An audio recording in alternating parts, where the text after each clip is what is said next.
the opening remarks. Ms. Nam, would you please start to give some the opening remarks, please? 네, 안녕하십니까. 국회의원 남인순입니다. 반갑습니다. 들리시죠? 네. 네, 예, 저는 국회 한국아동인구환경연맹 부회장을 맡고 있습니다. 2022 세계인구현황 보고서 발간을 기념하는 포럼을 한국아동인구환경연맹 그리고 유엔인구기금 또 한국여성정책연구원 인구보건복지협회와 개최하게 되어서 영광으로 생각합니다. 앤드류 빌로 유엔인구기금 서울사무소 대행님, 소장 대행님, 그리고 문유경 한국여성정책연구원 원장님, 또 박기남 인구보건복지협회 사무총장님의 노고에 감사를 드립니다. 보고서는 매년 전체 임신의 거의 절반이 의도하지 않는 임신이며 너무나 많은 여성들이 자신의 인생을 뒤바꿀 수도 있는 결정을 스스로 내릴 수 없는 현실을 지적하고 이 문제는 개인적인 차원을 넘는 전 지구적인 위기이기 때문에 의도하지 않는 임신 감소를 위한 국제사회의 노력을 촉구합니다. 이는 한국에서도 매우 중요한 시사점을 던집니다. 낙태죄 헌법 불합치 이후에 여전히 입법 불비 상태이며 WHO 필수 의약품인 임신 중단 의약품의 허가 심사는 1년 넘게 진행이 안 되고 있는 상태입니다. 인공 임신 중단에 대한 안전한 의료 시스템 및 정보 제공 시스템을 비롯해서 성재생산과 관련된 많은 제도들이 진전되지 못하고 있습니다. 지속가능 개발 목표 등 국제사회에서도 개인의 생애 주기별로 성재생산 건강 및 권리 보장을 지향하고 있고 이러한 흐름에 따라 제4차 저출산 고령사회 기본계획에는 모두가 평등하게 누릴 수 있는 권리로서 포괄적인 성재생산권 보장을 위한 기본계획 마련을 추진 과제로 포함했습니다. 이에 저는 올해 7월 성재생산 건강 및 권리 보장 기본법안을 발의했습니다. 월경, 피임, 임신 중지, 출산 등 생애 주기별로 성재생산 건강 및 권리를 정책적으로 실현할 수 있도록 제도를 마련하고 모든 국민이 평등하고 건강한 삶을 영위할 수 있도록 법적 기반을 만들려고 합니다. 아직 제가 속해 있는 보건복지원에서 법안을 심사하기 전이지만 여러분께서 관심을 갖고 의견을 주신다면 국회에서도 보다 빠르게 논의를 진전할 수 있으리라 생각을 합니다. 마지막으로 오늘 포럼에서 고견을 나눠주실 많은 분들께 감사를 드리고요.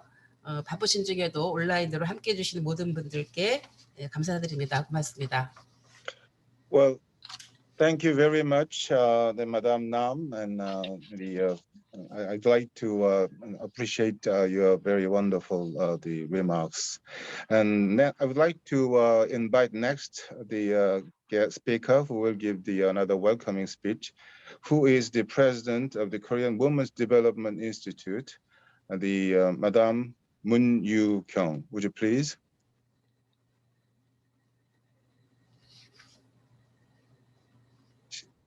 시작해 주시죠. Would you please? 안녕하십니까. 한국여성정책연구원장 문유경입니다. 먼저 2022년 세계인구현황 보고서 발간 기념 포럼의 개최를 진심으로 축하드립니다. 작년에 이어 이렇게 의미 있는 포럼에 함께하게 되어 매우 기쁘게 생각합니다.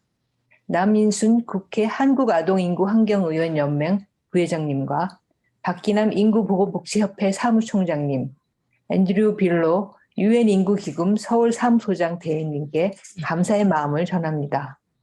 오늘 포럼에 참여해 주신 내외기빈 여러분께도 감사드립니다. 오늘 포럼은 2022 세계인구 현황 보고서의 주요 내용을 공유하고 향후 국제적 협력을 통한 개선 과제를 모색하기 위해 마련되었습니다. 세계인구 현황 보고서는 약 45년의 역사를 지닌 권위 있는 보고서입니다. 보고서에서는 성재생산 건강에 대한 동향과 시사점을 제공하고 국제사회의 과제를 제시하고 있습니다. 성재생산 건강은 국제사회에서도 매우 중요한 젠더 이슈입니다. 지속가능 발전 목표에서도 중요하게 다뤄지고 있습니다.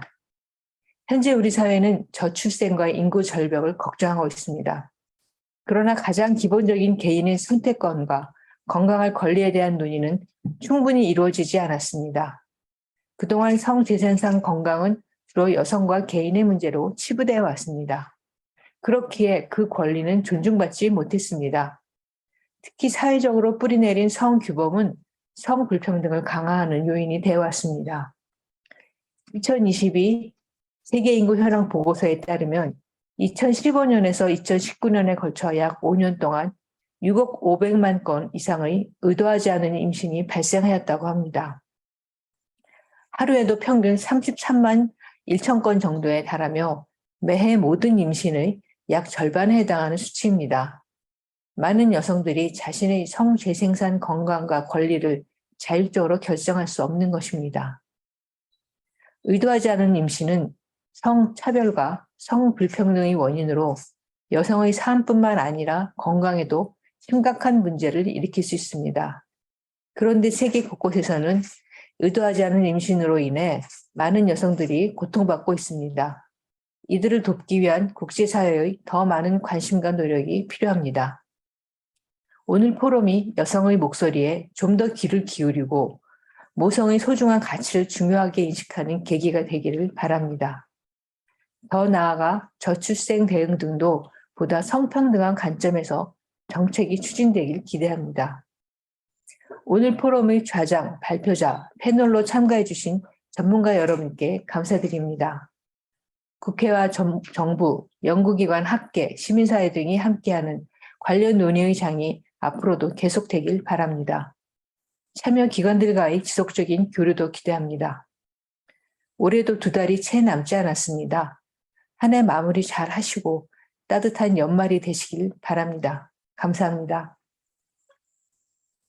Well, thank you, Madam Moon Yu-kyung. And then I would like to have the honor to invite next speaker who will give the welcoming opening remarks. Madam Park Ki-nam, who is the Secretary General of the Korea Population Health and Welfare Association. Would you please? 안녕하세요. 네. 네, 인구보건복지협회 사무통장 박기남입니다. 2022년 세계 인구 현황 보고서 발간 기념 포럼을 개최하게 되어 매우 기쁩니다. 이 포럼을 공동 주최하는 한국아동인구환경연맹과 한국여성정책연구원 그리고 유엔인구기금에도 깊은 감사를 드립니다. 오늘 이 자리는 2022 세계 인구 현황 보고서의 글로벌 인구 현황을 공유하고 성재생산 건강 분야 국제 협력에 대한 정책 방향을 논의하기 위해 마련되었습니다. 올해 세계 인구 현황 보고서의 주제는 의도하지 않은 임신으로 고통받는 외면당한 사람들을 위한 행동입니다. 이 보고서에 따르면 세계적으로 전체 임신의 거의 절반이 의도하지 않은 임신이며 사회적, 경제적 개발 및 젠더 평등 수준이 높으면 의도하지 않은 임신이 적다는 상관관계를 밝히고 있습니다. 의도하지 않은 임신을 예방하는 것은 신체적 자율성과 성재생산 건강권 보장을 위한 타협할 수 없는 첫 걸음입니다. 사람은 자신의 건강, 신체, 미래에 대해 충분한 정보를 바탕으로 실질적인 선택권을 행사할 수 있어야 지속 가능하고 평등하며 정의로운 세상을 만들어갈 수 있습니다. 오늘 포럼이 학계, 시민사회 단체 등 사회 각 분야 그리고 해외 전문가들과 함께 의도하지 않은 임신 관련 국내외 이슈 공유와 더불어 의도하지 않는 임신이 한국 사회에 제기하고 있는 문제와 대안들을 모색하는 자리가 되기를 기대합니다. 저희 인구보건복지협회도 성재생산 건강권 보장을 위해 성재생산과 관련된 정보 및 상담 서비스 제공에 최선을 다하겠습니다. 끝으로 온라인을 통해 발표해 주시는 국내의 각 분야 전문가분들과 관심을 갖고 온라인으로 참여해 주시는 모든 분들께 존경과 감사의 인사를 드립니다. 고맙습니다. Thank you very much, Madam Park. And then lastly, I would like to invite the Mr. Andrew Below, who is the Humanitarian Financing and Partnership Specialist, and also is the head of Seoul Representative Office, United Nations Population Fund. Would you please, Mr. Andrew? Thank you so much, Professor. Honorable parliamentarians, government, United Nations, civil society, and private sector partners, scholars, colleagues, and friends. My name is Andrew Below, and I'm the acting chief of UNFPA's representational office in Seoul. At the outset of the State of the World Population Report launch, on behalf of UNFPA, I wish to convey my condolences for the tragic events last Saturday in Seoul. We are thinking of our Korean friends during this very difficult and sad time and wish to send our wishes that those who were injured recover as quickly as possible. I also wish to convey my respect and gratitude for the participation of the Honorable Ms. In-Soon Nam, Member of Parliament and the Vice President of the Korean Parliamentary League on Children, Population, and Environment. Her colleagues, the Honorable Ms. In-Shun Lee, the Honorable Ms. Hyun Young-shin, and the Honorable Ms. Kyun-Suk Yang, Members of Parliament and fellow members of the Korean Parliamentarian League on Children, Population, and Environment. And finally, the Honorable Ms. Sun Mi-jin, Member of Parliament, who is also in attendance today.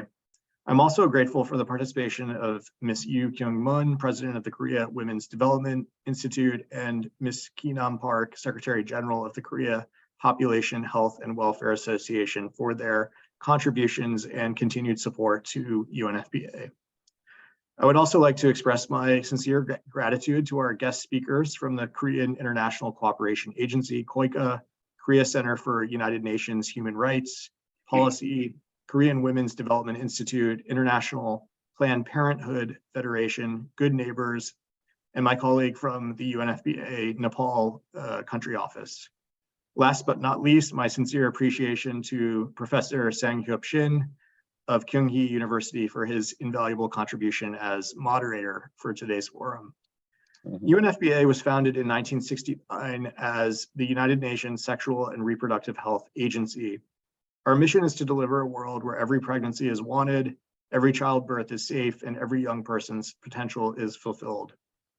UNFPA is present in 125 countries, including Korea, where we have worked since 1974. At that time, UNFPA and the Republic of Korea collaborated closely in the area of family planning and population issues.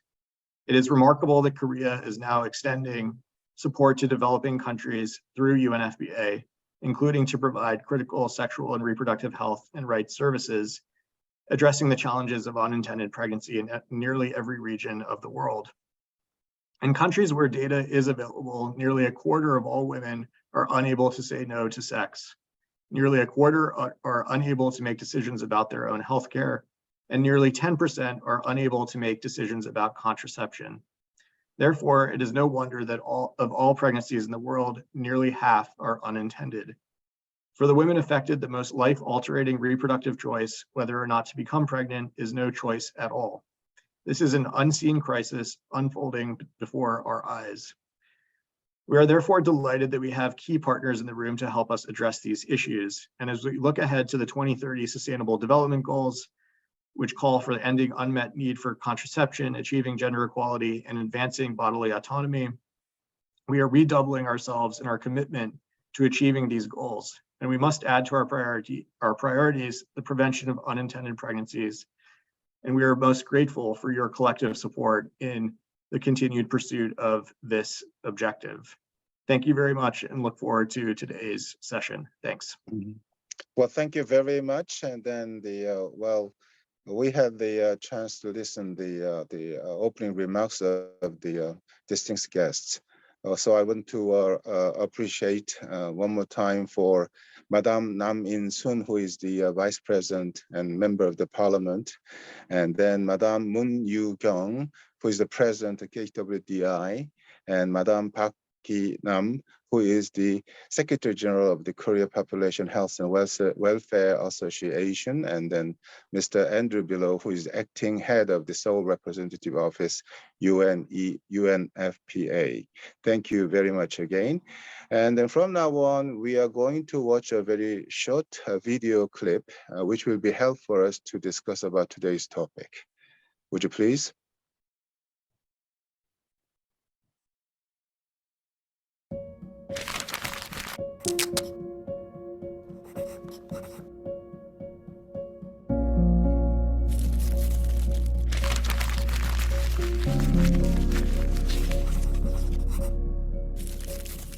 Tenía solamente el 9º grado, terminé el 9º grado, quizás el comienzo más difícil de mi vida. Cannot be planned for get am. Where I be get belle, I no tell person, I be the hide and take.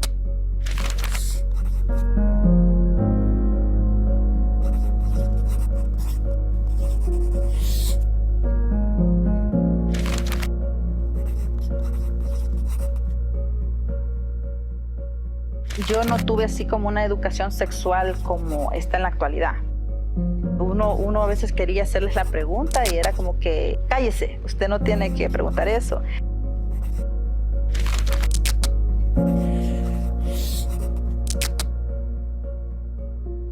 Well, the challenges then what I know about the teenage pregnancies, sexual violence in our communities.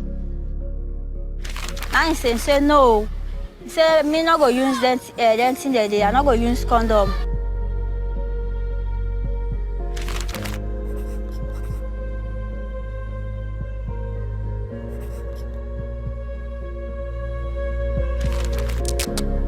A los 6 meses me doy cuenta que estaba embarazada. Cuando me dan el resultado yo me quedé, entré en shock y dije yo, pero en la misma me llené de alegría.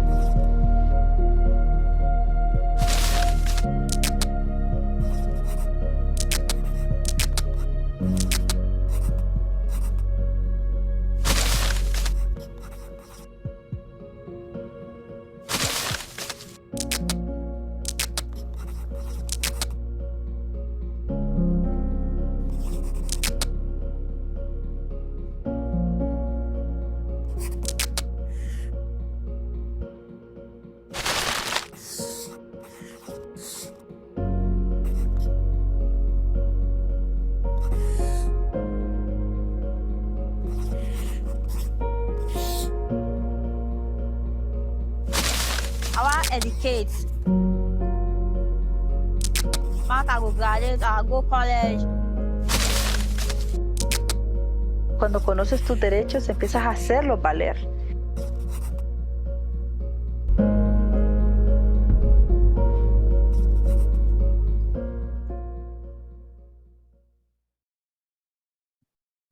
Well, we watched the clip. Well, from now on, let us start the conference. Before starting the conference, I would like to make it clear how we're going to run this session. I will give the up to 10 minutes to each speakers, so each speaker can use 10 minutes. And after the presentations, we will, I think, have a chance to discuss further on this topic.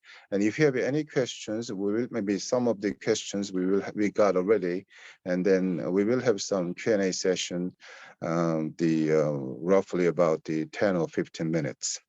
So as the first speaker, Madame Hong Won-young, who is the representative of the Nepal Country Office, UNFPA. She will make a presentation about SRH and rights for managing the demographic transition. Would you please start, Madame Hong? Good morning and good afternoon, wherever you are. Yeah, please. Yes. My name is Young, and I am representative of UNFPA Nepal. And since I'm a Korean, I can just a little bit say a few words in Korean before I start the slides. 안녕하십니까. 저는 유엔인구기금 네팔 사무소 대표로 일하고 있는 홍문영입니다. 오늘 이렇게 좋은 자리에서 화상으로 남아 여러 전문가들과 또 지인들을 만나 뵙게 돼서 아주 반갑게 생각하고요. 오늘 아주 좋은 말씀들을 듣고 많이 배우고 또 여러 가지 좋은 아이디어를 또 갖고 회의를 떠날 수 있기를 바랍니다. 그럼 let me start the presentation. I don't know who is going to actually start the video, the slides. Thank you very much.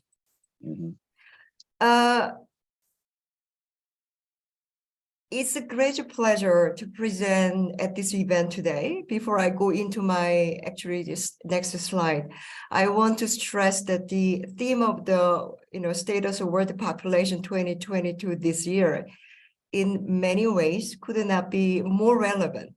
Unintended pregnancies and it remains a huge challenge in the world today. Globally, how we frame this problem and how we make a case for action is absolutely crucial.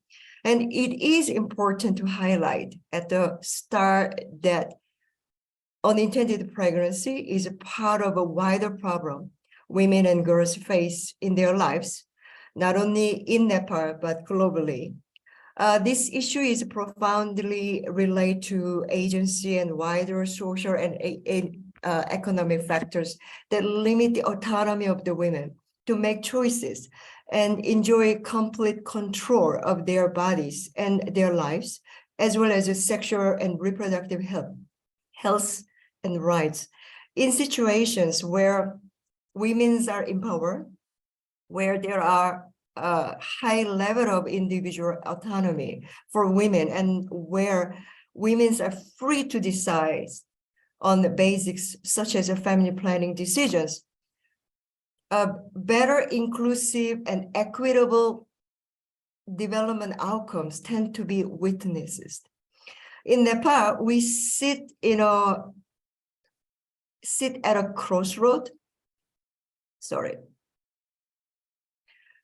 In Nepal, we sit at a kind of crossroad in development.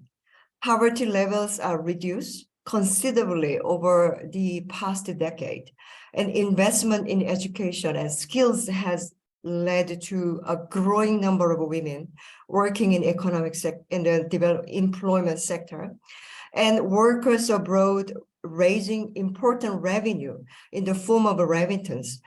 So as all of you know, that many Nepalese workers are working in Korea and sending their income, and that has also contributed in a way the sexual reproductive health improvement, including the women's education as well as access to family planning. GDP growth rate was 4.2% in 2021, which is $36.29 billion in Nepal. And it also shows year-on-year continuous growth in general. So while there is economic development, in the Human Development Index, Nepal scores 0.602, positioning Nepal at 142 out of 189 countries, reflecting the outstanding challenges in spite of remarkable economic growth that include meeting Nepal's targets of reaching lower middle income status by 2026. And one of the main challenges still remain in Nepal is gender equality and systemic barrier and discrimination against the women and girls. Can you go to next slide, please?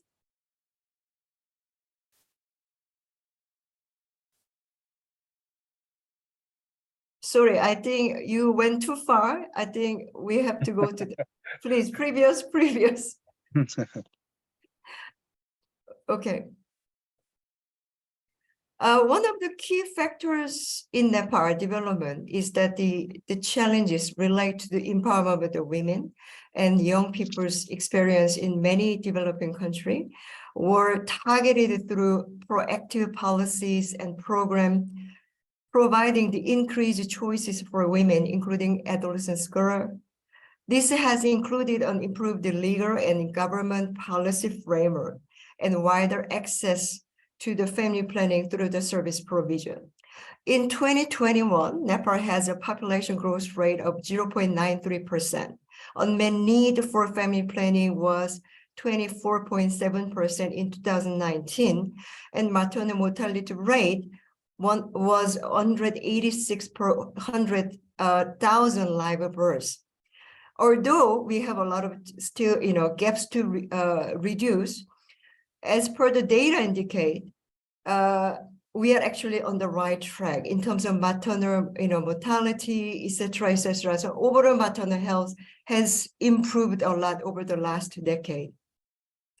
Also, as the data also shows that fertility trend and the maternal health services are generally traveling in the right direction, that really has improved a lot of health and then also saving lives of the many women, especially adolescent mother, because still 1/3 of the girls in Nepal actually getting married before age of 18, even in the 2022.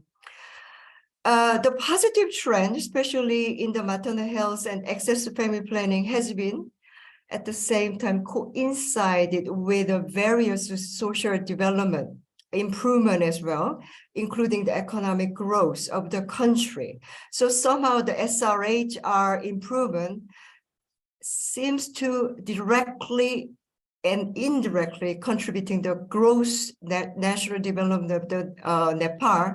And then also, as you may have seen that, many countries have shown that direct correlationship between the increased universal access to SRHR and the national development process. However, in spite of various positive trends in the maternal health and sexual reproductive health and right, other sexual and reproductive health and right indicators are lagging behind the SDG targets, especially among the adolescent girls and unmarried young women, including also eradication of the harmful practices such as child marriage. Gender-based violence remain as the biggest challenge for us to address in coming year. Especially the access to SRHR for the adolescent girl between the age of 14 and 18 remain the biggest challenge for us to address through the maternal health, also other family planning services, but many other different types of the health and then psychosocial services are not really there for us to address actively. The large number of girls still tend to become the mother through the marriage or even without marriage in the country. So embedded gender inequality and discrimination against the women and girls in the culture and social practices continue to hamper the efforts to removing various barriers for the gender inequality and increase the girls and the women's education as well as employment in the country like Nepal. Progress was supported by the UNFPA across the policy and the service delivery level, and it covers policy support, access to family planning, safe birth, elimination of child marriage and teenage pregnancy, and the responses to gender-based violence as well as other area of the empowerment of the women. Our partnership with the various partners, including KoPHWA, for example, has a focus on various programs, especially targeting the adolescent girl, including the comprehensive sexual education in school and out of school in Nepal. We hope in the future to take this partnership to another level and the transition to an emphasis on empowering girls further, because we believe the most effective solution to prevent unintended pregnancy, harmful practices faced by the girls and young women, and gender-based violence is empowerment that is matched by the government commitment to provide various services for sexual reproductive health and rights. And population trend in Nepal are therefore generally moving in the right direction with the development partner support, but this in itself raises interest in the new challenges as well. Can you go to the Yes. So let me go into the demographic transition. So as it is clear from this slide, there are some fundamental shifts in the population in Nepal. On the one hand, the total fertility trending shows a continuous decline over the past 20 years, thanks to the various efforts made by partners to increase access to family planning and empower the women to really make the right choices over their sexual reproductive health and rights. After a sharp decrease between the 2000 and 2016, the rate of the change of the fertility is now slowing, and a plateau has formed in terms of population growth.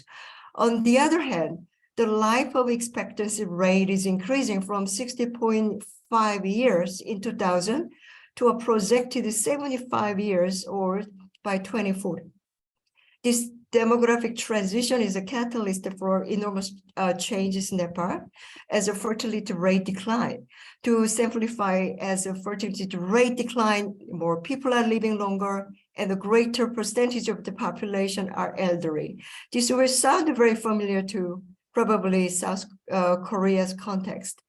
In this respect, the theme of this year, this event, the low fertility and the population aging, is very relevant to Nepal as well, because in the coming period, it will not only be the case of South Korea or many parts of the world. We discussed with the declining population, but countries such as Nepal will increasingly affected by this trend and also will affect the policies and investment on the SRHR in the country.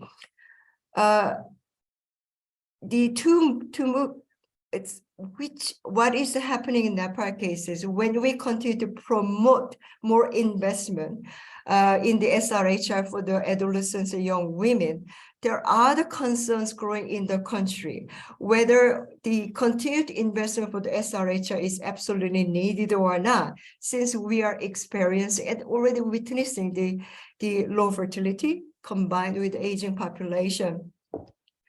Once the trend is set in terms of development and the higher education for the women, we are not expecting that the trend for the family planning, even though we have a gap, especially among the adolescent girls, the more and more women will be equipped and will seek the SRHR, especially access to family planning without any barrier or the judgment from the society.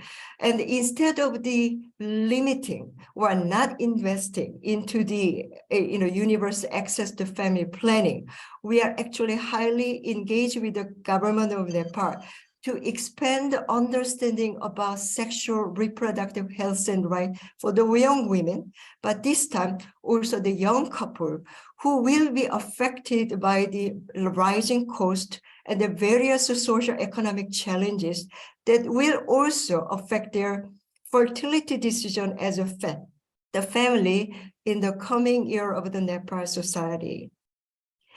Excuse me, Madam Hong. Would you please wrap up your presentation within 1 minute? Sorry. Exactly. Thank you very much. So opportunity rising because of this shift of the demographic transition, including the benefit of the demographic dividend within the current generation, and what economists call for youth birth. As one can see in the right-hand side of the chart, the conditions today are very familiar.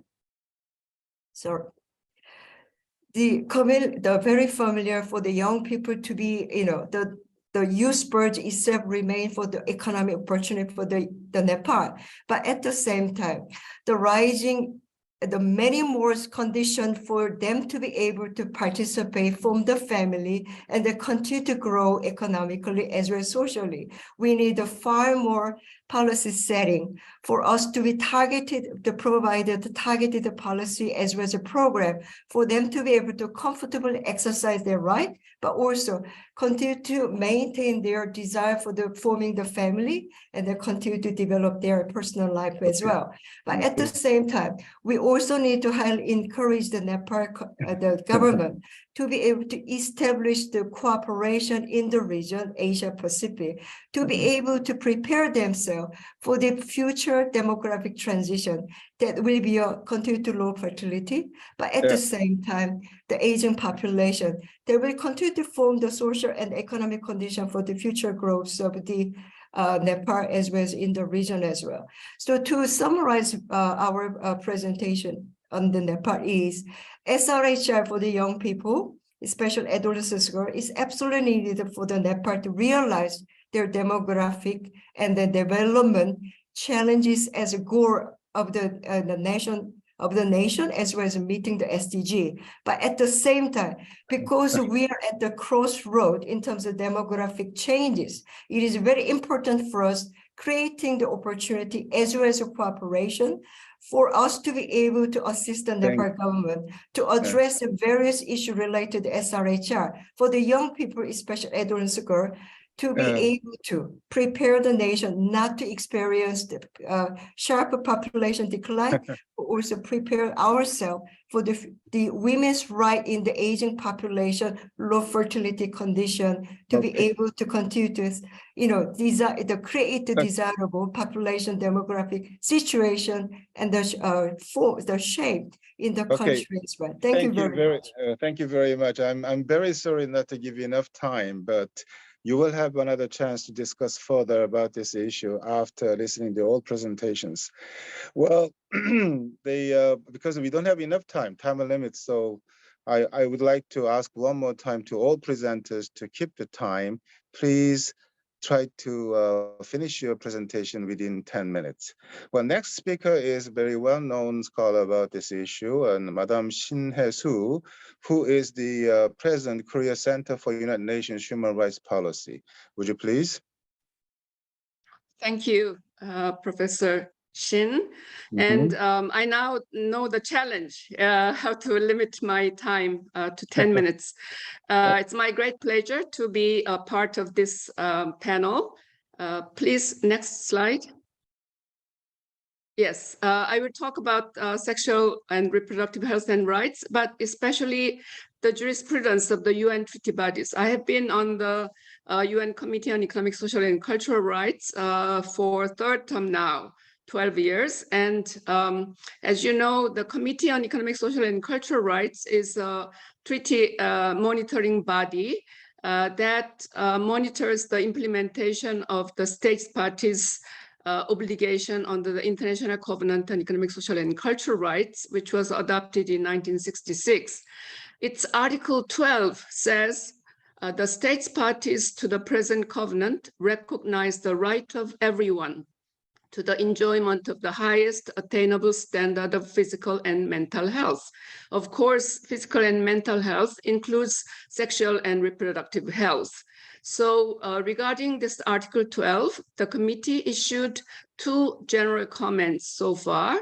One was back in 2000, general comment number 4, on the right to highest attainable standard of health, which is in general. And then in addition, again in 2016, the committee issued another general comment, which is number 22 on the right to sexual and reproductive health.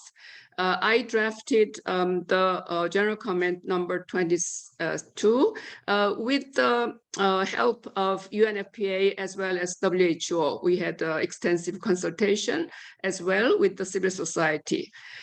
This general comment, number 22 on the right to sexual and reproductive health, in paragraph 5 of its general comment, it's about 20-page general comment, 20-page document.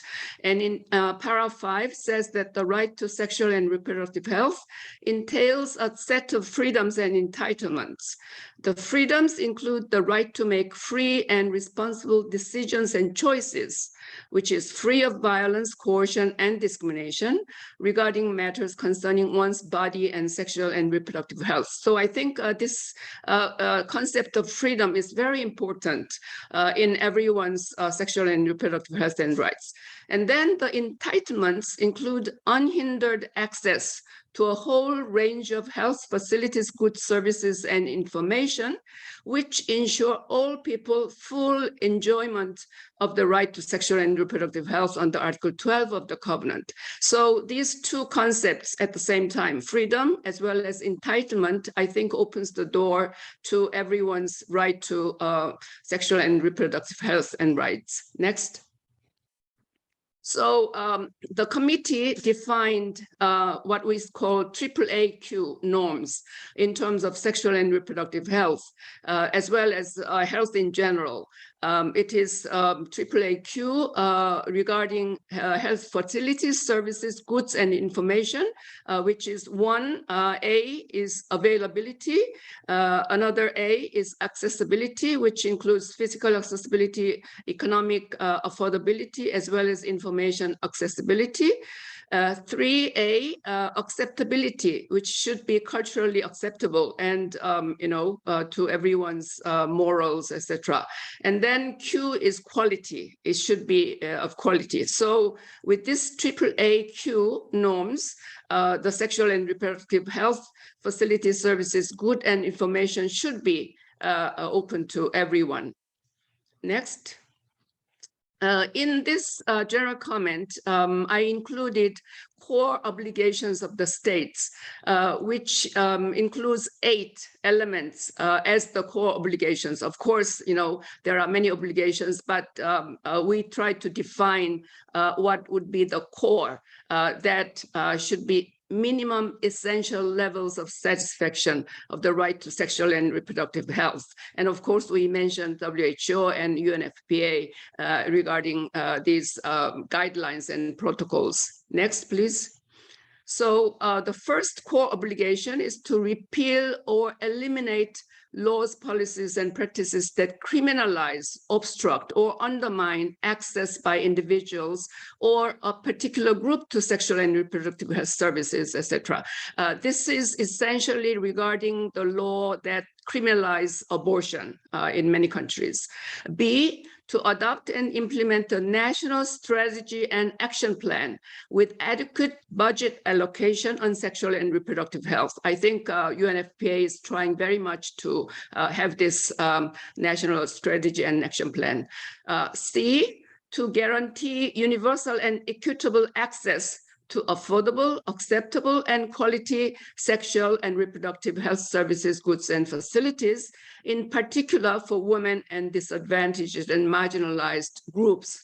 So this universal and equitable access is very important. D, next please. D, to enact and enforce the legal prohibition of harmful practices like child marriage or genital mutilation and gender-based violence, domestic violence, sexual violence, etc., which is very important because we should be free. Everyone should be free from violence or coercion. E, to take measures to prevent unsafe abortions. And we saw from the video clip that how unsafe abortions leads to maternal mortality. To prevent unsafe abortions and to provide post-abortion care and counseling for those in need. Next, please.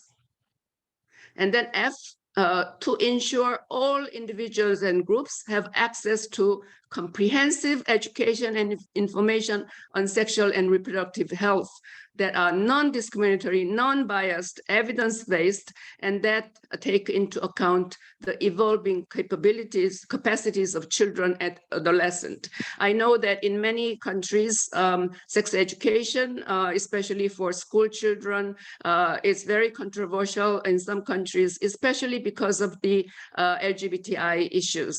But I think there should be a comprehensive and age-appropriate sex education, which should be provided at all schools and also out-of-school children. G, to provide medicines, equipment, and technologies essential to sexual and reproductive health, including morning after pill, including based on WHO model list of essential medicines. And finally, H, to ensure access to effective and transparent remedies and redress, including administrative and judicial ones for violations of the right to sexual and reproductive health.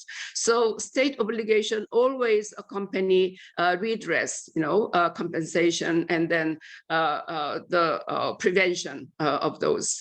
Next slide. Yes, these are the websites of the Committee on Economic, Social, and Cultural Rights. The general comments are available from this website, and especially the general comment on right to sexual and reproductive health. So I hope that this general comment can be utilized widely, and I know that UNFPA is aware of that, but many governments and civil society, if they also can make use of this, would be very helpful. Thank you very much again for this opportunity. Well, thank you very much, Madam Shin. Actually, you keep the time, and it's really helpful for me to moderate today's conference. Well, thank you very much again. And then next, I would like to invite the Madam Cho Jung-myung, who is the Director General of the Multinational Cooperation and Humanitarian Assistance Department in KoPHWA. Would you please start? Thank you, Professor. Hello, everyone. My name is Jung Myung-jo from KoPHWA. And first of all, congratulations on the launch of the report, the very valuable report. And thank you very much for inviting me to this special session. Today, I'm going to present on KoPHWA's action in the field of sexual and reproductive health rights. Next slide, please. I'm going to briefly touch upon KoPHWA's midterm strategy related to sexual reproductive health and rights. And then I would like to take this opportunity to introduce some of our KoPHWA UNFPA cooperation experience. Next slide, please. So first of all, in KoPHWA, we have 12 sectoral midterm strategy, and two of them, I would like to introduce two of them today. One is gender equality midterm strategy, and the other is health. Under gender equality, we have three main objectives. One is to improve the social status of women, and two is to support women's economic empowerment to help achieve gender equality. And three is to ensure the protection of the rights of women and girls. So among these three main objectives, I'd like to focus more on number three. Next slide, please. So under this strategic objective, we have three main programs. We have number one is to ensure sexual and reproductive health rights to everyone, as well as the rights to self-determination. So this is about to provide a better environment for adolescents, especially the girls, about their decision on their own body.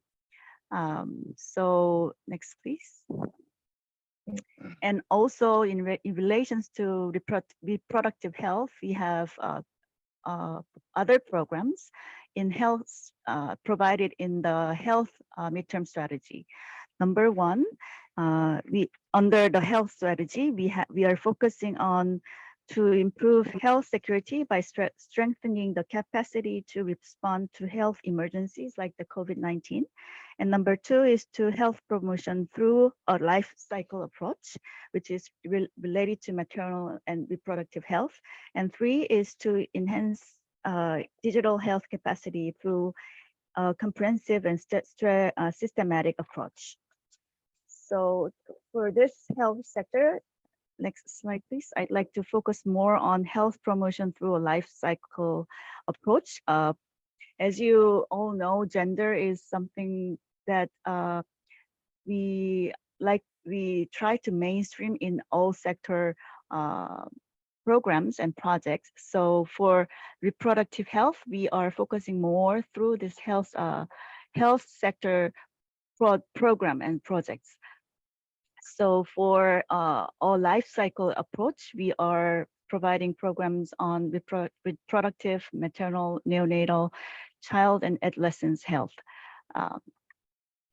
Next slide, please. So just to briefly introduce our cooperation with UNFPA, we are cooperating in diverse areas related to gender, including sexual and reproductive health rights, women's economic empowerment, prevention of gender-based violence, and support for its survivors. Recently, we are heavily focusing on the area of sexual and reproductive health. Out of 14 projects, we have 5 projects focused on the issue of sexual reproductive health, specifically with total budget of $49 million.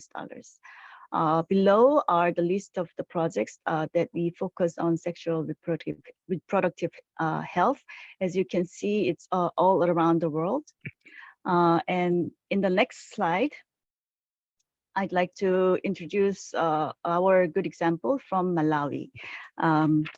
Our project that we do with UNFPA in Malawi is that is to advance adolescents, girls, and young women's well-being.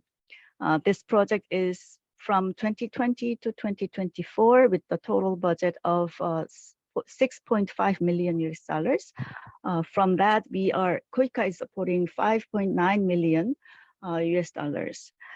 So as well known, Malawi ranks 174 out of 187 countries in UN Gender Inequality Index, and teen pregnancy in Malawi is recorded relatively high.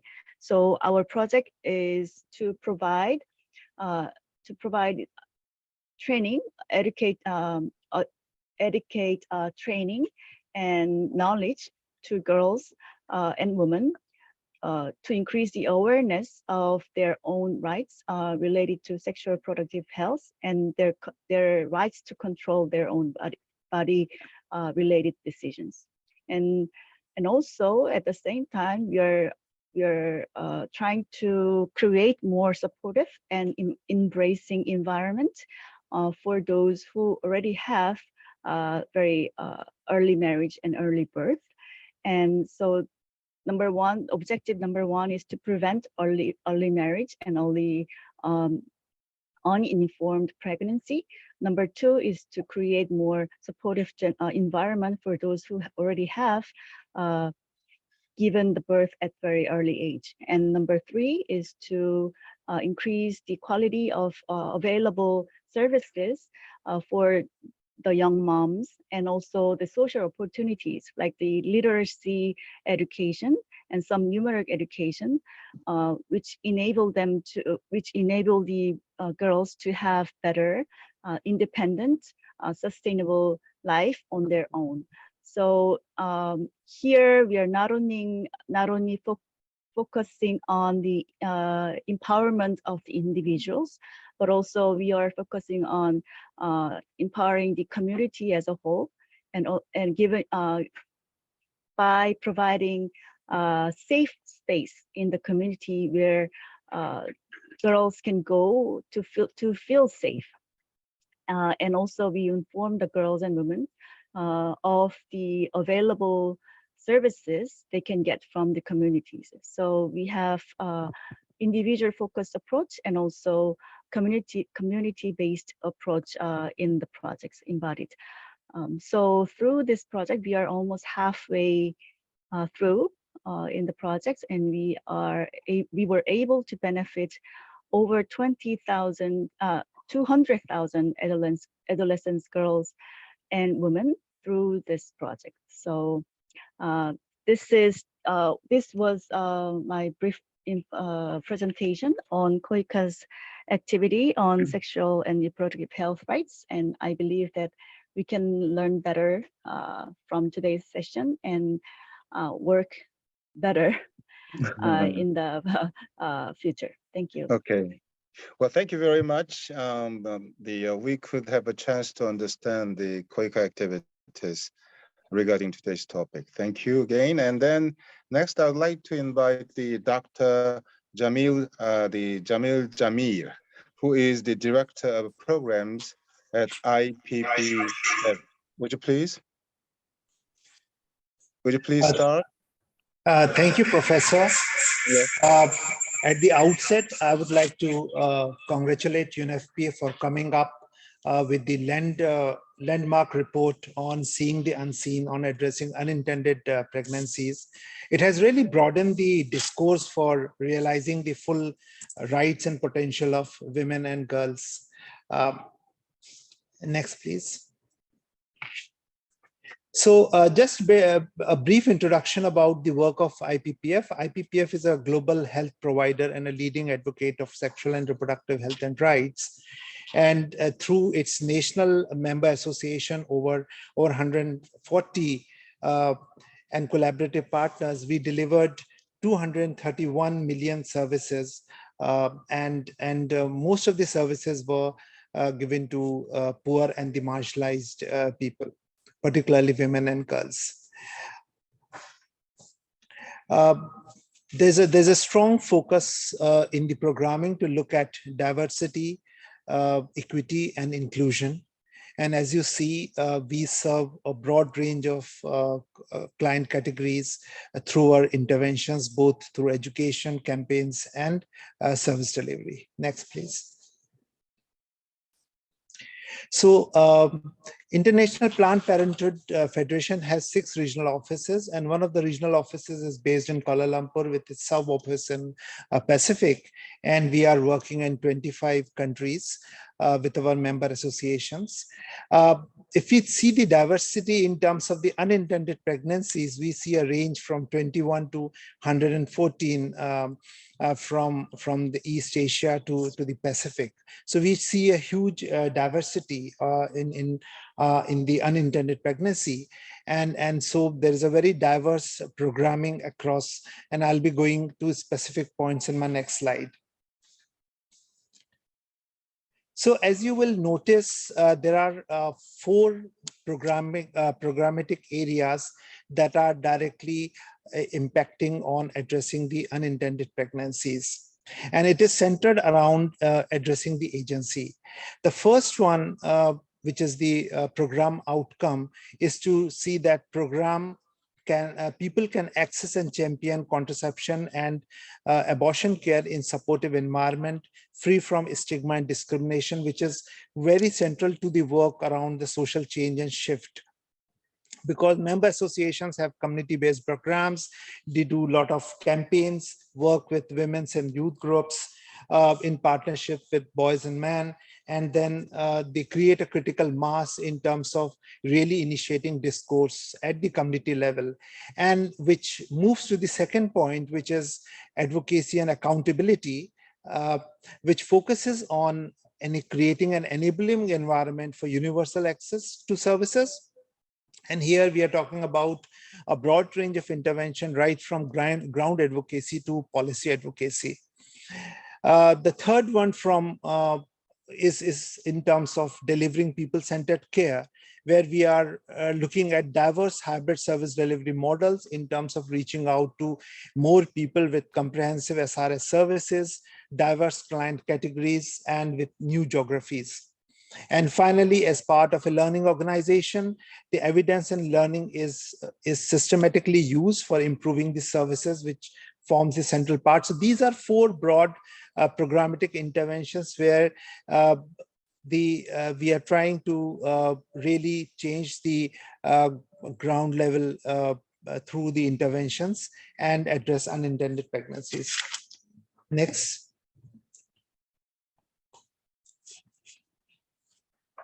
So young people is a priority area for IPPF, and the first and the foremost point is that recognizing young people as sexual beings, and that becomes very fundamental. And so the comprehensive sexuality education lays a very crucial foundation to empower women, young girls, and marginalized people as part of this particular campaign. So each member association has their in-country networks, And these networks actually do entire ground level work in terms of enhancing the capacity and connecting with the grassroots movements. As you see, there are a range of diverse approaches that are being currently used to reach out to young people through peer education, youth centers, mobile clinics. And last year, we reached out to 31 million young people who have completed the quality assured CSC program. And 2 million young people have received services through different service delivery program. COVID actually really expanded the program to move into the digital platform. And so now the program really have a lot of physical as well as digital platforms to reach out to SRH information and support. Next, please.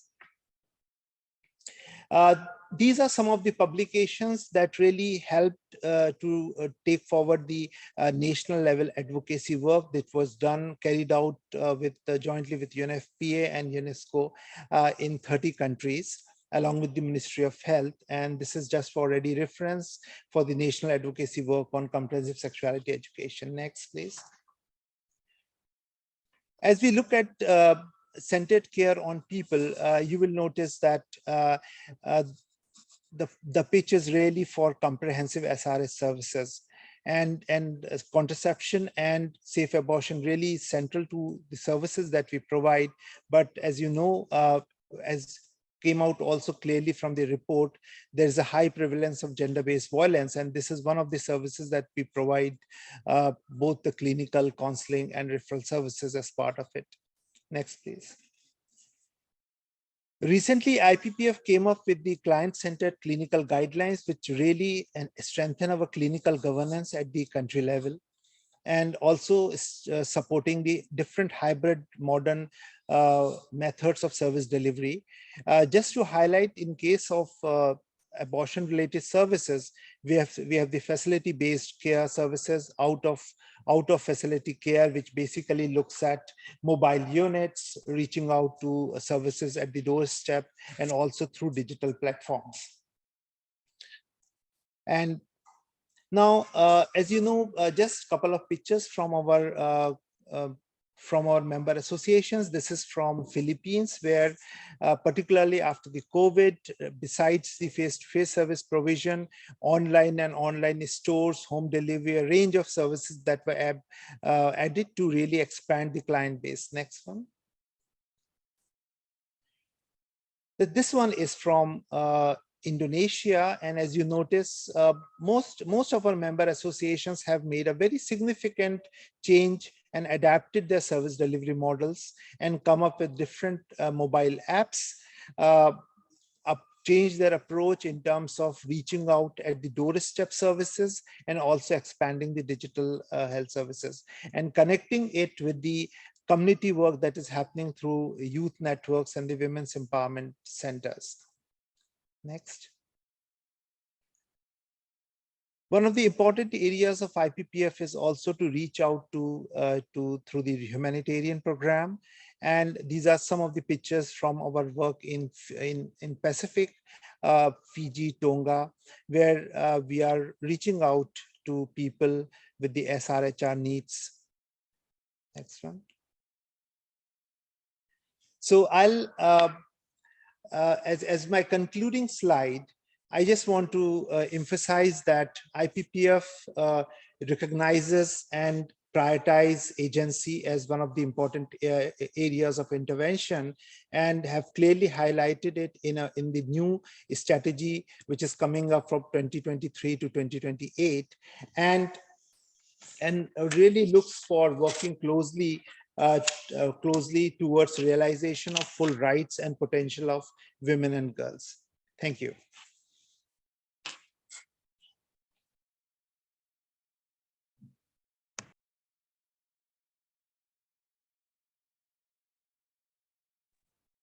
Please unmute, please.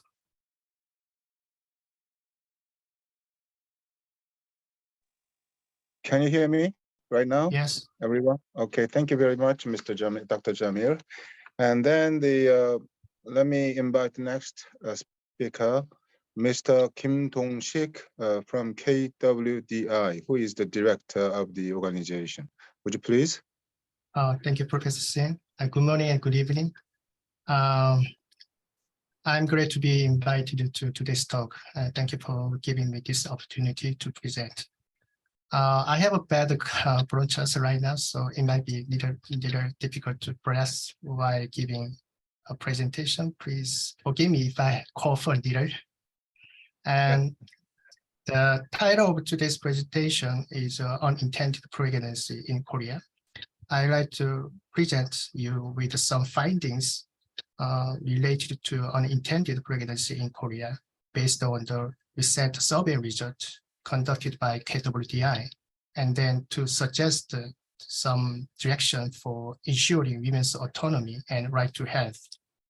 Next slide, please. Now let me begin the presentation. Previous, please. There are three main things dealt with in my presentation. First, unintended pregnancy in Korea. Second, unsafe abortion due to unintended pregnancy in Korea. And lastly, the direction for ensuring women's autonomy and right to health. Next, please.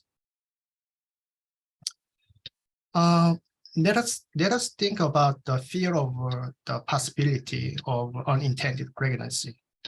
The presentation time is short, so I just kept the survey method. As you can see on the screen, survey target population was Korean women aged 19 to 44 who had a sexual experience. And finally, 2006 people participated in this survey. Of 2006 women, about 94% were worried and fearful about the possibility of unwanted and unintended pregnancy during the sexual intercourse with their partners. Unmarried women were especially more worried than married ones. However, I think the difference between married and unmarried ones was not significant. I think it means that unintended pregnancy is a very important issue that causes worries and concerns in women's lives, regardless of their marital status. Next, please. What do you think of the fear of facing abortion due to the possibility of unintended pregnancy that I mentioned earlier? Nearly 80% women said that they fear they might be forced to have abortion because of the possibility of unintended pregnancies. Next, please. How do you think about women's sexual rights in Korea? According to our finding, many women will suffer from unilateral, coercive, and violent sexual demands and attempts by their partners after telling their partners they do not want to have sex. For example, about 25 to 28 women suffer from emotional violence and were verbally abused. 5% were physically abused. 31.5% were forced to have sex. I think this result shows that women's autonomy and sexual rights are not respected and not protected in their relationship with partners. Next, please. In our survey, about 53% of women experience pregnancy. Among them, 42% of women finally terminated their pregnancy due to socioeconomic reasons. We asked them who had an abortion about contraception when they had sex with their partners. As you can see on the screen, 77% answered that they did not use contraception. Almost 64% said that extravaginal ejaculation and menstrual cycle, that would be contraceptive. 80% partner did not want to use condom. I think from the result of this survey, we can know that Korean women and their partner do not know much about safe contraception methods and practices. Next, please. Let me move on to the second subject in this presentation. Due to the criminalization of abortion and social prejudice and stigma against the women's right to self-determination of unintended pregnancy, over 60% of women who experience abortion pointed out that the lack of information on hospital where medical abortion will be possible and on the medical service cost. 35% said that they were refused several times by hospital and our medical worker to have abortion, and strongly asked for parents' consent first before having an abortion. Next, please. As you know, in Korea, on April 11th, 2019, the Constitutional Court ruled that the crime of abortion was unconstitutional, but alternative bill for abortion has not been prepared yet. So it is still difficult to access safe abortion in Korea. Just like the current situation in Korea, the absence of alternative legislation on abortion is a violation of women's right to safe abortion and women's right to health.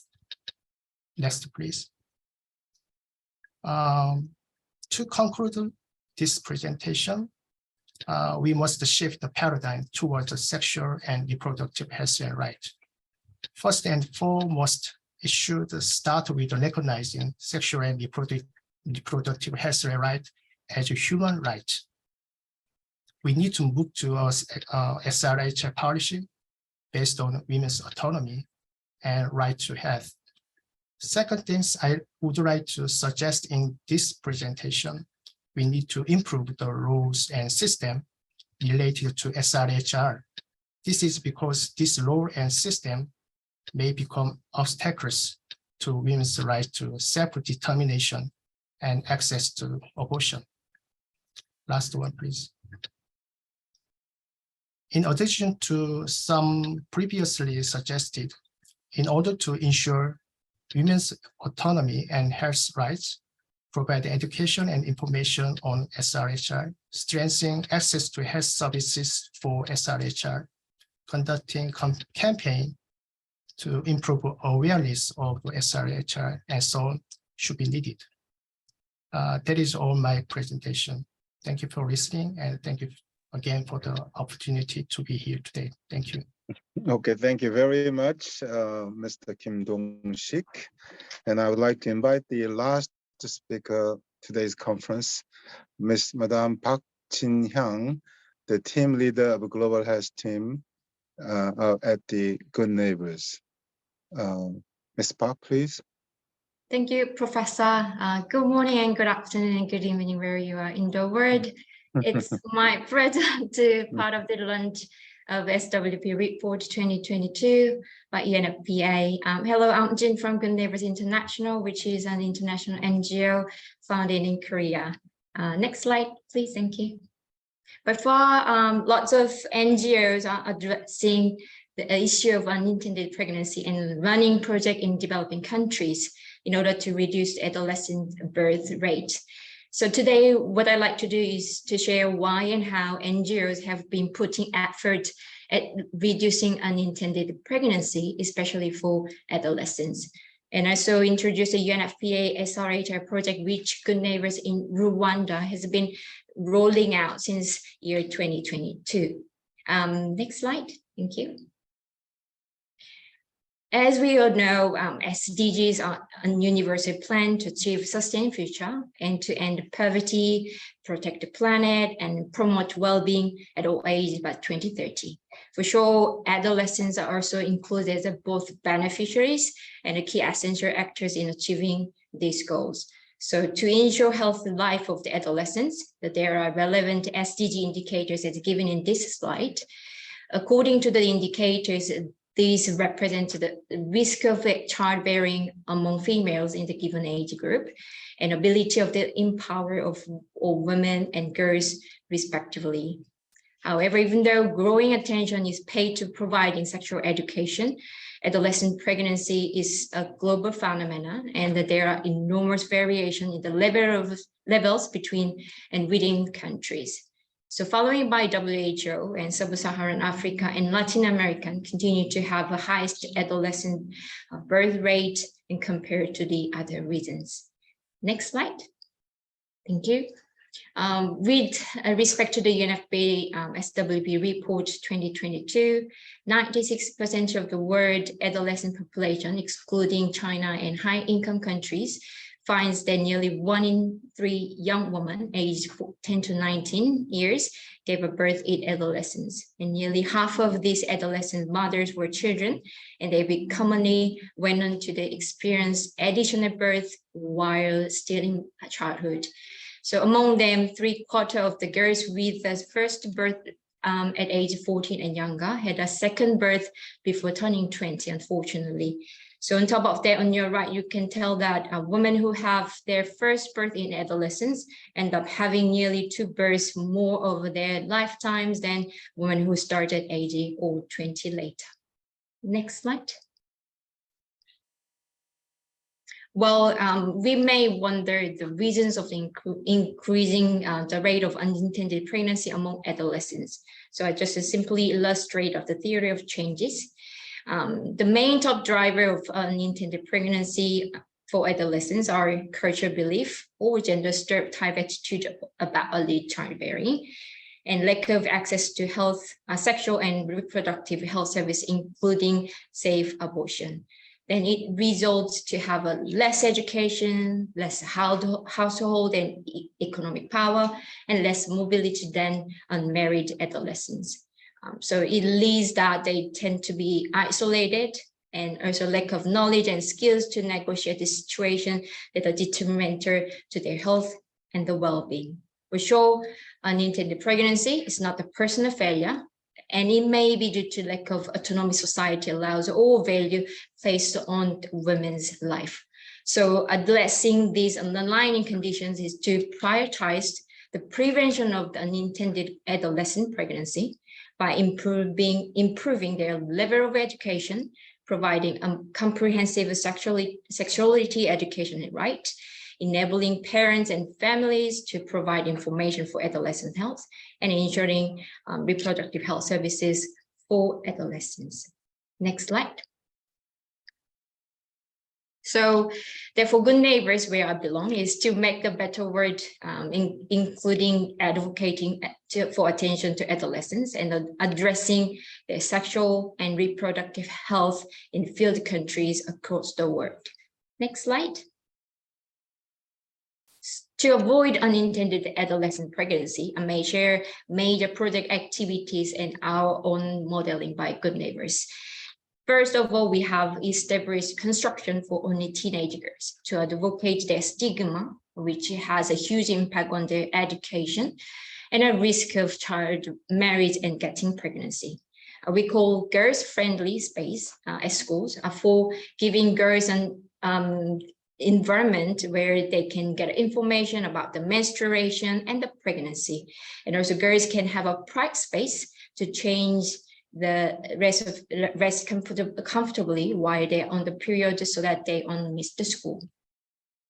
And additionally, we have a NEPA MHM ongoing project. We build a girls-friendly toilet at school because girls can't feel secure going to the toilet while they're on the period. So the toilets for girls are equipped with a shower room, menstrual product, and the rubbish bins for menstrual waste. And also we implementing comprehensive SRH education to fight against the teenage pregnancies, because the one major cause of early pregnancy is a lack of access to SRH education among young people. And thirdly, we are for strengthening SRH knowledge and reducing unintended pregnancy. We have found that the type of the peer group and highly impact on their knowledge and empowerment. So we organize a Girls Ambassador, multiply program, or health club activity to help the girls define their rights and speaks about the challenges of living as girls. Next slide. And based on our experience, Good Neighbors Rwanda has been part of the UNFPA SRHA project. The project goal is to empower adolescent girls to realize their human rights, in particular their SRHA, and to free from all violence and the discrimination. This project is funded by KoPHWA and targeting 5 districts and refugee camps, including host community. Next slide. Within project activities, Good Neighbors Rwanda, as an implementing partner, locally has been part of the 434 activities to reduce the teenage pregnancy rate. We provide campaign on SRHs and GBV nationally and locally. And we create a school-based health clubs to inform sexual and reproductive health, menstruation, and the contraceptions. Lastly, for teenage mothers, we provide comprehensive package of activities such as family planning, education, psychosocial support, and life skill sessions for their income generations. Next slide. That will be my last slide.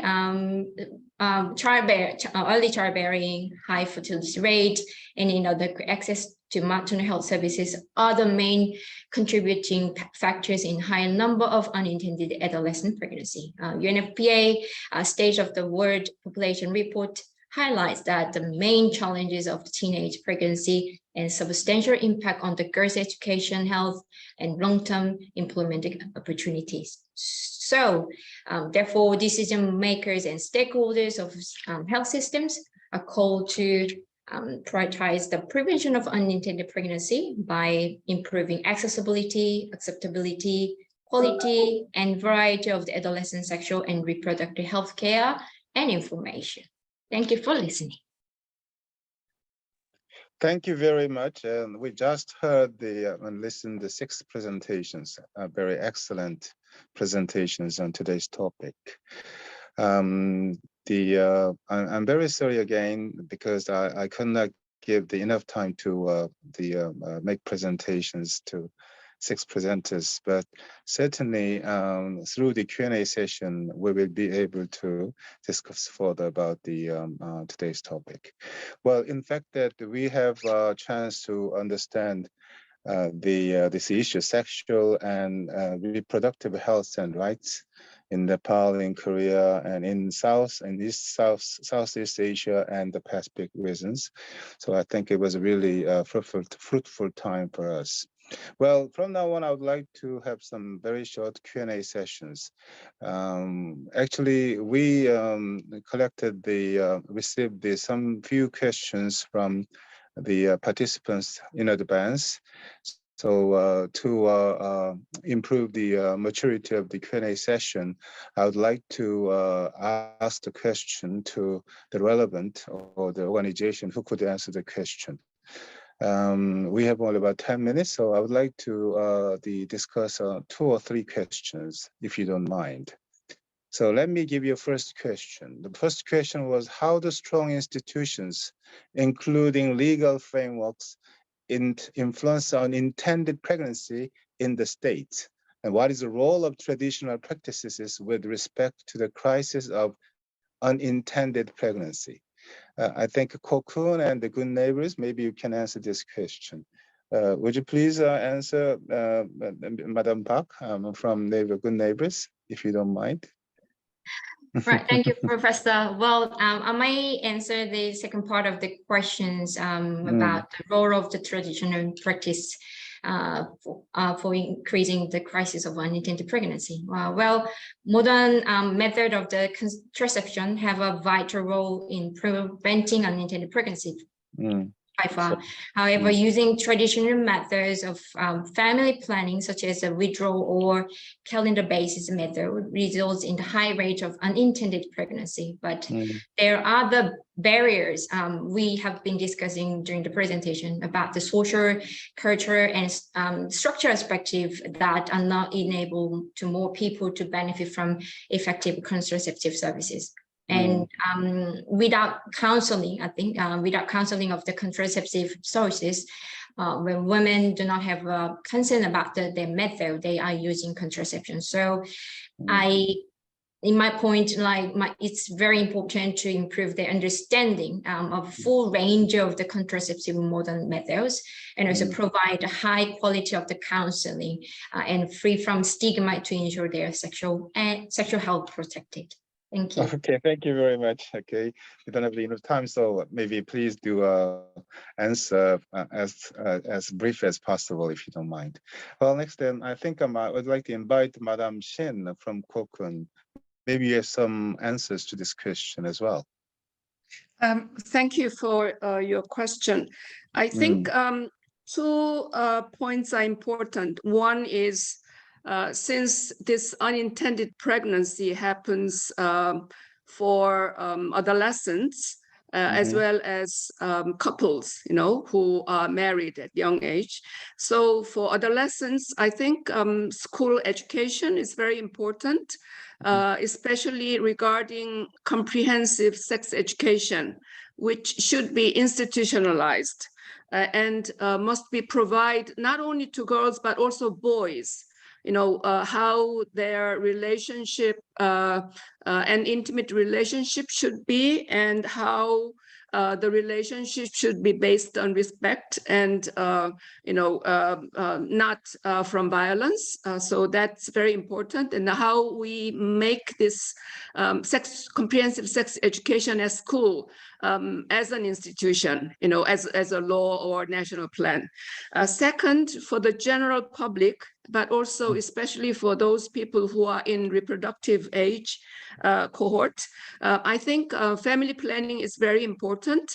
And for many cases, unintended pregnancy happens because of lack of knowledge or because of coercion. So in order to prevent that, how to raise people's awareness and how to make contraceptives and family planning available to the couples. So these two, school education as well as for general public. And I think I want to emphasize at this juncture the role of men. And we seem to concentrate only on women, but actually men's behavior and men's attitude and men's acceptance in safe sex, etc., is very important. And in that sense, that should be institutionalized. Thank you.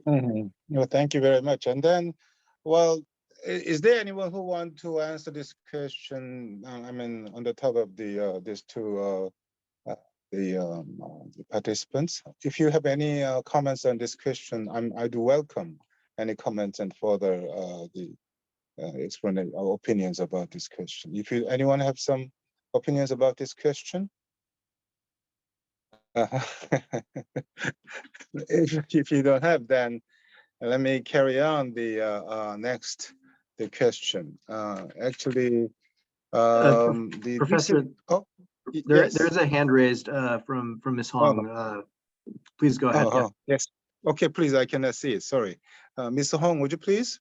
Yeah, thank you. On the ground, at the country level, the legal and then policy framework, strong institution is absolutely important for budget allocation, for financing of the SRH services at the national supervision level, and also service delivery mechanism and obligation of duty bearer that includes government as well as civil society who are supposed to deliver the service to the last mile, particularly adolescent girl. And the traditional leader and the traditional cultural practice are playing enormous role for them to create the barrier or easing the barrier. So intergenerational dialogue, but at the same time, most importantly, facilitating the social changes involving those important actors who are not necessarily the beneficiary themselves are very important for us to be able to create the social changes that actually are leading to us the one big question, how to widen our partnership beyond the traditional SRH community to be able to accelerate those social changes involving men, as previous speaker mentioned, but traditional religious leader who have been observed as the more barrier, but these days more and more progressive thinkers from those sections are part of those changes as well. So it's absolutely critical for us to engage those people. That's very interesting point. Yes, I think with the participation of the religious people or from the various status or places, certainly it will be very helpful for us to solve and address these problems. Well, then let's move to the next question. Next question is about the maybe KoPHWA and UNFPA experts could answer this question. I think that recently Russia invaded in the Ukraine and the COVID-19 broke out several years ago. And because of these things, we have some difficulties in birth control. So to solve this to address this kind of the imminent the crisis or problems, what kind of efforts we have to make? Well, I want to this question go to KoPHWA, maybe from KoPHWA, Ms. Cho, could you answer this question? Yes, thank you, Professor. I think one way to respond to this emergency situation is to provide relief kits that are necessary on the ground. We have one example during the COVID-19 that we worked with UNFPA in Vietnam. We provided dignity kits for women at risk of violence. So this wasn't something that was already a part of our projects, but as a emergency measure, we changed some of our activities, and we provided what we call dignity kits for women, those who are in need, and the distribution was in collaboration with Women's Union in Vietnam. So by utilizing our local network and by working with UNFPA or other international development partners to figure out what would be necessary to respond to the emergency situation, we can include other items in the kits, but I think one way to deal with it is to give some in-kind deliveries that are necessary on the ground. Yes. I see. That's good. That's good. Well, any further questions or comments to this question? If you have, then please raise your hand. I cannot see all of you, so just if you have any further comments or questions or this answer, please say yes. Here I am, something like that.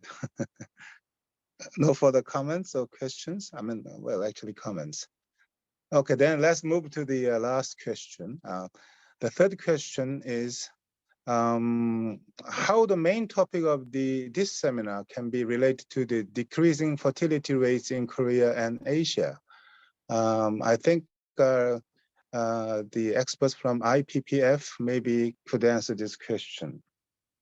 Dr. Jamil, can you answer this question? Are you there?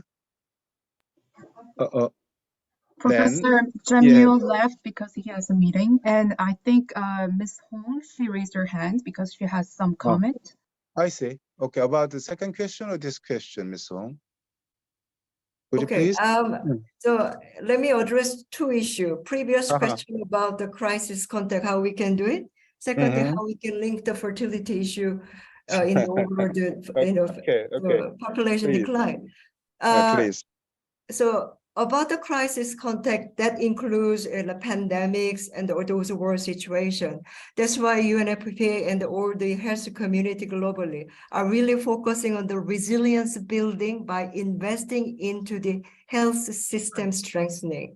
So those health system, especially with the climate changes, disaster, increase phenomena, we are focusing on the building the system itself to be operatable in the development context as a humanitarian concept. Also, after the COVID pandemic issue, we are also focusing on a lot of investment into the self-care ability at the community and the individual level. That includes the innovation by adopting the innovation like digital devices or the awareness through the internet. So that has been quite an investment even in the Nepal as well after the pandemic as well. And then secondly, about the fertility, the decline issue. Investing into the adolescent score, I think, has to be addressed in many countries, and it has to be prioritized as a part of the, to the effort to meet the SDG. But at the same time, how we going to also overall broadening the SRH issue, not only as a contraception, access to contraception, but also overall the women's and the young people empowerment issue in the context of development as well. All the barrier affecting the SRH decision of the young people will play the role why a lot of young women will avoid or young people will not have the baby. So widening the SRH understanding to create the overall enabling environment by the developing specific young people targeted social, economic as well as policy, we embrace their, the continued decision about how they want to form the family in the rising cost or the comparative economic opportunity situation they face, but also a lot of investment about the private education of the young couple, about their children as well. So how are we going to actually bring more partner to expand our horizon of discussion to really create the overall SRH equitable policy framework for the young couple, young women, and then not to forget the adolescent score in the country will be important. Secondly, so far we have really focused on the basic SRH services in the developing country. But as fertility decline and the more and more women and men to live longer, we really also see the need for expand our intervention to address inequality in SRH services. So fertility treatment in the poor country is very important for addressing the stigma about or the fear about the women only can giving a birth when they are young. That's one of the driving forces, young women under pressure to get married early. So those inequality in the overall modernized, expanded SRH services can be another topic for us to be able to discuss with the government and establish the cooperation in the region as well. Over to you. Thank you very much. Well, thank you very much. It's a really valuable point, I think. Well, maybe the reason why we get it together and discuss this topic today is certainly attract more partnership from the many organizations and more people. As Madam Hong emphasizes, that would be maybe the first step to have a more understanding about this issue, which will be very important to address the basic questions about SRH. I think that's a very, very the important point. Well, finally, if anyone who wants to answer the question, any comments on today's topic, I would like to invite one more person. Is there anyone? I cannot see all of you because so anyone who wants to say something, please just start. No? Okay. Thank you very much. And then actually we've finished. Maybe say again, I'm very sorry not to give enough time to speakers because time limit, but certainly we have enough discussion about today's topic.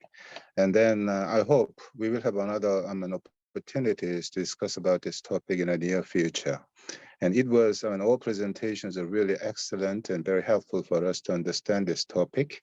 And then I want to say thank you one more time to Madame Hong Wan-young from UNFPA, and then Madame Shin Hye-soo from Cocoon, and then Madame Cho Jong-myung from KoPHWA, and Dr. Jamil from IPPF, and Mr. Kim Dong-sik from KWDI, and Madame Park Jin-hyung from Good Neighbors.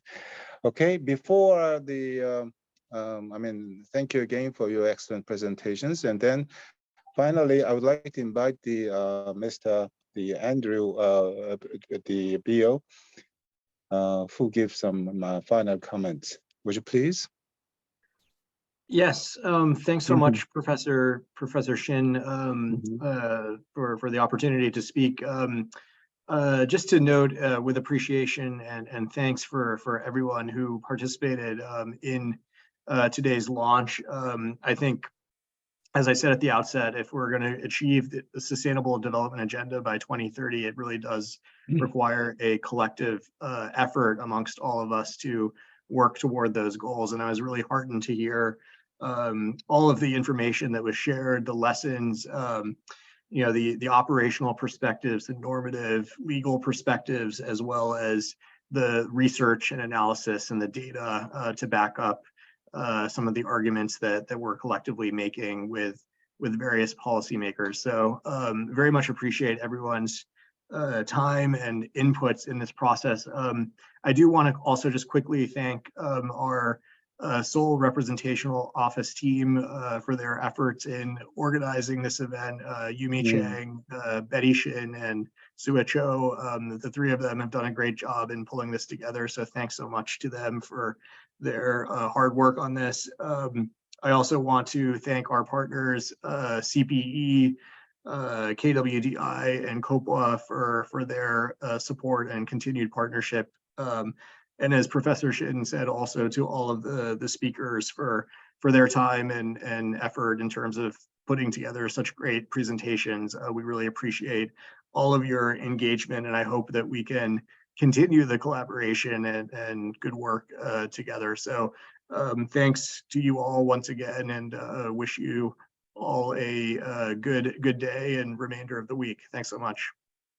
Okay, thank you very much, Dr. Below. And then, well, as a moderator, I declare the end of this seminar. Thank you very much. And I think we had a really good academic talks. Thank you very much.